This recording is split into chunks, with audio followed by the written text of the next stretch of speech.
दोस्तों, हम हर रोज कई खबरें सुनते रहते हैं कि आज फलानी जगह पर इतनी ऊंची इमारत बनाई गई। कभी दुबई के बुर्ज खलीफा की बातें होती हैं तो कभी चीन के शंघाई टावर की बात होती है।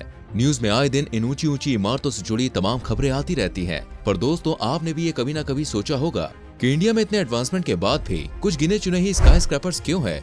ऐसी क्या चीज है जो इन स्काई स्क्रैपर्स को इंडिया में बनने से रोक रही है? क्या हमारे देश में से प्रोफेशनल इंजीनियर्स नहीं है जो इसको बना सके, या फिर कोई और वजह है? अब दोस्तों, आपके मन में भी यही सवाल आ रहे होंगे कि ये स्काई स्क्रैपर क्या होता है। बट फ्रेंड्स, चिंता की कोई बात नहीं, क्योंकि आज हम आपके लिए वीडियो लेकर आए हैं जिसमें हम आपके इन सभी सवालों के जवाब देंगे और इनसे जुड़े दूसरे भी कई सवालों के जवाब देंगे। तो लास्ट तक हमारे साथ बने रहिए। दोस्तों, स्काई स्क्रैपर्स वो बिल्डिंग या कह लो वो इमारतें होती हैं जो इतनी ऊंची बनाई जाती हैं कि वो आसमान को छूने लगती हैं।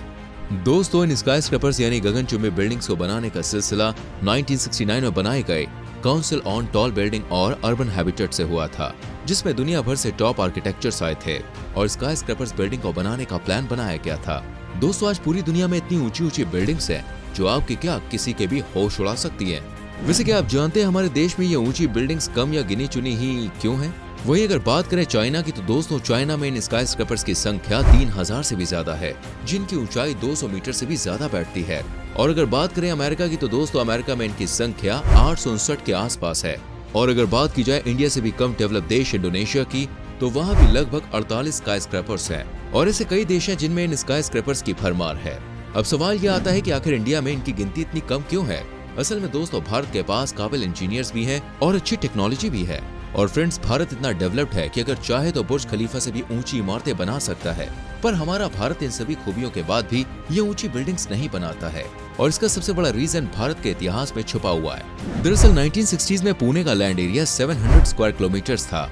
फिर धीरे धीरे इस स्टेट के आसपास कई गांव बनते गए, जिसकी वजह से पुणे की बाउंड्री बढ़ती गई और आज पुणे की जमीन तकरीबन 10 गुना बढ़ गई है और पुणे आज लगभग 7000 स्क्वायर किलोमीटर एरिया को कवर करता है। और दोस्तों, भारत में ऐसे ही सूरत, दिल्ली, अहमदाबाद जैसे कई स्टेट हैं जिनका लैंड एरिया भी इसी तरह बड़ा है, जो कि सिर्फ भारत की urban planning strategy the horizontal spread के सहारे ही मुमकिन हो पाया है। ये बात है साल 1950 की, जब भारत की आजादी के शुरुआती दिन चल रहे थे और भारत की स्थिति उस टाइम कुछ अच्छी नहीं थी। भारत की सरकार का मकसद उस टाइम सिर्फ अपने देश का जल्दी विकास करना था और देश के लोगों के रहने का बंदोबस्त भी करना था। इसी के चलते दोस्तों, भारत के टॉप आर्किटेक्चर्स चार्ल्स कोरिया को एक बेहतरीन आइडिया आया और उन्होंने बताया कि शहर में लंबी इमारतें बनाने के बजाय छोटी इमारतों का ही निर्माण करना चाहिए, क्योंकि इसके दो फायदे थे।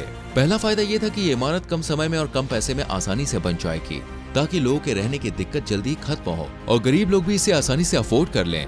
इसका दूसरा फायदा ये था कि दोस्तों, ये घर वर्टिकली नहीं बल्कि हॉरिजॉन्टली बनाए जा रहे थे, जिसकी वजह से शहरों की बाउंड्रीज भी फैलती जाएगी और अन्य गांव भी आसानी से अर्बनाइज हो जाएंगे।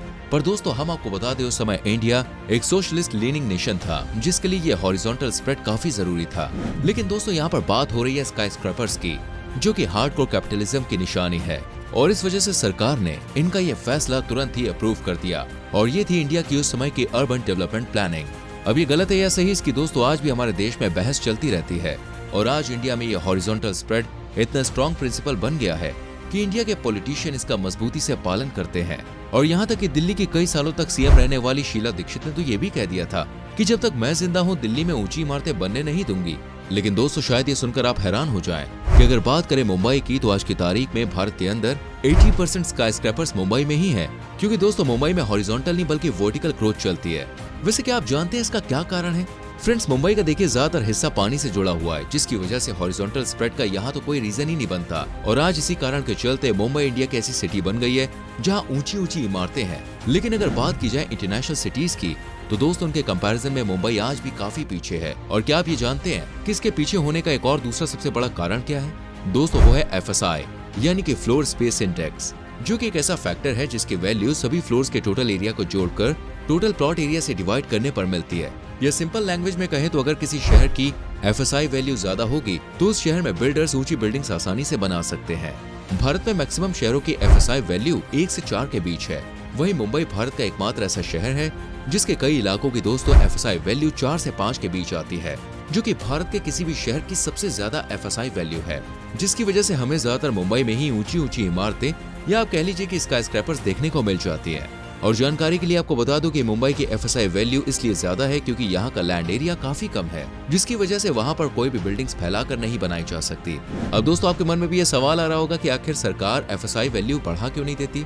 तो दोस्तों हम आपको बता दें, ऐसा करने से शहरों में कंस्ट्रक्शन का काम ऊंचाइयां छूने लगेगा, जिसके चलते शहरों में आबादी बढ़ती जाएगी और दोस्तों इसी वजह से शहरों के आसपास के इलाकों में डेवलपमेंट नहीं हो पाएगा और शहर आपस में कनेक्ट भी नहीं हो पाएंगे। और कुछ ऐसा ही अंतर आपने मुंबई और नवी मुंबई में कुछ समय पहले देखा होगा, लेकिन भारत की हॉरिजॉन्टल स्प्रेड पॉलिसी के चलते आज इन दोनों में कोई अंतर नहीं रह गया है। और फ्रेंड्स, आने वाले समय में ऐसा ही पूरे भारत में हो जाएगा।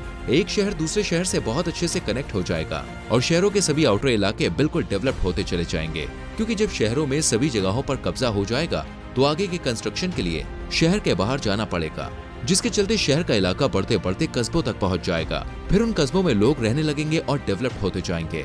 फिर आगे गांव बढ़ेंगे, वो गांव भी डेवलप होते जाएंगे और हमारे देश का हर हिस्सा बिल्कुल डेवलप्ड हो जाएगा।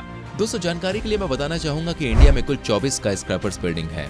उन्हीं में से सबसे पहला नाम मुंबई में स्थित द पार्क बिल्डिंग है, जो कि दोस्तों 268 मीटर ऊंची है। ऐसे ही दूसरे नंबर पे मुंबई का नेथानी हाइट्स आता है, जिसकी ऊंचाई 262 मीटर है। और इंडिया में ऐसी ही कई और बिल्डिंग्स भी मौजूद है, पर दोस्तों किसी की भी हाइट 300 मीटर से ज्यादा नहीं है, क्योंकि फ्रेंड्स भारत में 300 मीटर से ऊंची इमारतें बनाने की परमिशन नहीं है। वैसे आज के समय में टेक्नोलॉजी इतनी एडवांस हो गई है कि न्यूयॉर्क अब एस्टेरॉयड से अटैच्ड स्काईस्क्रैपर टावर बनाने की प्लानिंग कर रहा है। तो दोस्तों उम्मीद करते हैं कि आपको आपके सवालों के जवाब मिल गए होंगे। हमें कमेंट सेक्शन में जरूर बताएं वीडियो आपको कैसी लगी। क्या आपको लगता है कि और बिल्डिंग्स ऐसी बननी चाहिए इंडिया में? प्लीज लिखिएगा। वीडियो को लाइक और शेयर भी करना। आने वाली वीडियोस को देखने के लिए चैनल को सब्सक्राइब करके बेल आइकॉन प्रेस करें, जिससे आने वाली वीडियोस आपसे मिस ना हो। हम मिलते हैं अगली वीडियो में। अपना बहुत ख्याल रखें। Bye bye, take care.